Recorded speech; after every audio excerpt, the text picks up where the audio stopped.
Hi, in this video today I'm going to show you how to change the battery in your BMW Keyfob.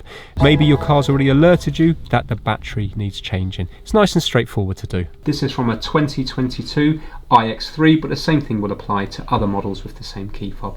So first of all, what we have to do is we have to press this little button in at the side to take out the key. So I'm pressing it in there now, take out the key.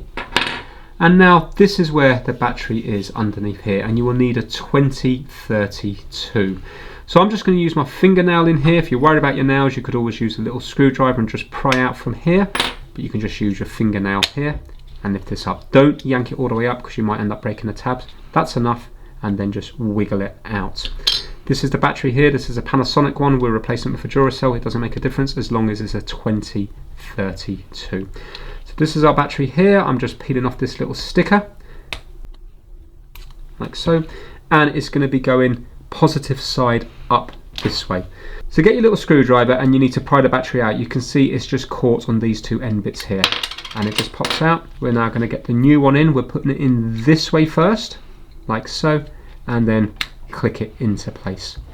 Now when it comes to this cover, there's a little bit of a technique. You need to put this tab in first at a bit of an angle, like so. So angle it like that, put it in, now put that tab in, and then you can force it down. To do that again, you need to just go in here and there, and then put it here, just click it shut. Get your key, put that part into here, click that shut, and that is it. Now make sure you dispose of the old battery properly. Do not let children or vulnerable people play with it, because they can be very dangerous if they are swallowed. So that's it, that's how to change the battery out on your BMW Keyfob. Thanks for watching.